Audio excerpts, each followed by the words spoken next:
I'm Louis Caniglia with Total Drone Solutions, and today we're going to walk through the steps on how to set up your T40 controller. To start, you'll get your controller, and if you look right here in the USB-C, there's a Type-C plug-in. That is what you're going to use to charge the internal battery of your controller. But the controller has two batteries, the internal and the external. You'll get two external batteries and a charging base. In the base, you will also use a Type-C to charge both external batteries at the same time. The external batteries will go into the controller in the back piece where you'll push this button, it'll pop open, and then as you can see, they just fit right in, push up, they stick in, close it, and you're good to go. Now, with the older T40s, not the newer ones or the T50s, you'll see another box on all of them, but only for the older T40s, you'll need a dongle. You will open up this back piece, which I'll do right now. You'll take out these two small screws, and on the inside, you will see there's a dongle. Yours will come with the dongle right here. You'll need to plug it in and connect it here and here.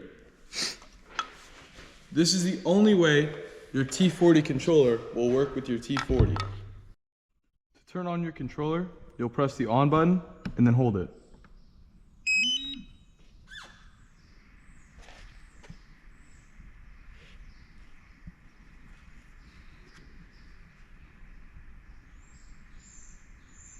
As it turns on, it will instantly open up the DJI app.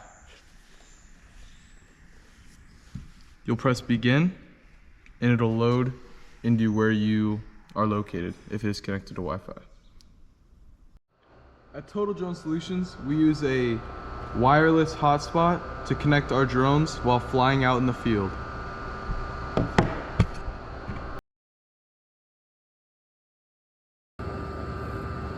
The first setting we're going to look at is in advanced settings, which you'll find by going into your aircraft settings and going all the way to the end. You'll have advanced settings, click on that, come down to here. Now smart resume is used by a lot of people because when you're out spraying and you don't have it on, if you have to come back, it'll be disabled and it'll resume the task from the last recorded breakpoint, which basically means that you'll be flying your drone all the way back out to where it was already at. If you have it enabled, it'll be at the closest waypoint. We're going to talk about the basics on how to plot a field. Obviously, we've plotted a lot of fields here. This is where we use our tests. So we're going to come down, click the add button.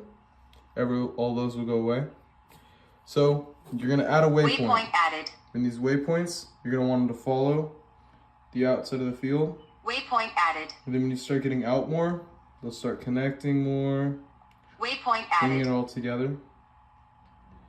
These things can be run all across the edge. So Waypoint right now, as added. you can see, I'm getting into like a little cove here. Waypoint added. Following the outside. And it'll follow the whole thing, making curves in it. So after you confirm, it'll ask you to name your field. You can put down what crop you want if you want to save these for later. I'll just save it as that and it'll just keep the date. Then it'll come up, you'll hit use. Now you'll get all these settings on what to do with your field, like your application rate, which is obviously your opinion. Whatever you're spraying, you choose the application rate for that. Next is your flight speed. So these things can get up to 32 feet per second. The only time you should be spraying that fast is when you're on a really flat field where you don't have as many obstacles. And flying them fast can help keep the battery charged faster. It'll keep the batteries charged for longer. But if it's hillier like this field is, you want to run it at about 20 feet per second because you don't want to have the drone fly too fast to get up the hill and then have it emergency brake on you, because then you're going to lose more battery and spray less field. You'll have route spacing next. That's obviously a personal choice. Whatever you decide. We run about 20 to 24 usually. Then you'll have height above crop. Now, when you're spraying liquid, you're gonna want to be around 12 to 13 feet off the ground. But if you're spraying dry, we usually go about 16 because it's not going to be spread as far with the wind. Some more common questions we get asked about the settings are how to make it so your field or your drone will spray or move to a certain way before it starts spraying. So let's say across this line are a bunch of trees and you don't want to have your drone have to fly over the trees every single time. You can use these connection point buttons and it will connect the drone across all of them so you can fly it around the trees and not have to fill up on it. So then it'll go around and then to the point. Those connection points will help you not have to fly over hard to fly over obstacles. Finally, a lot of people are asking, how can you spray the boundary by itself and not have to spray the inside of the field? We just recently found out how to do this. You'll need to go to Route, Auto Boundary, so it'll spray the boundary. You can see the orange line is the boundary of where you're spraying. So then, to only spray the boundary, you'll go to Route Segmentation and turn it down till the field starts disappearing and only the boundary is left. So you won't want to see any white lines, you'll only want to see the boundary. Only orange lines. So see there's a yellow line in there? We're going to go back a little. Now as you can see, it only sprays the boundary of the field and not the inside.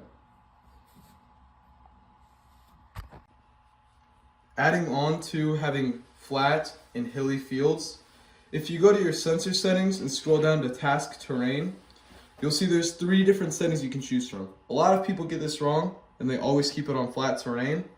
Flat terrain will help it run decently fast, but if you're in a hillier field, you want to turn it to hill or orchard. These 2 ways are going to help you be able to fly your field more efficiently, as your drone will be able to climb the hills better. That wraps it up. Everybody please stay safe, fly responsibly, and get on top of your crop.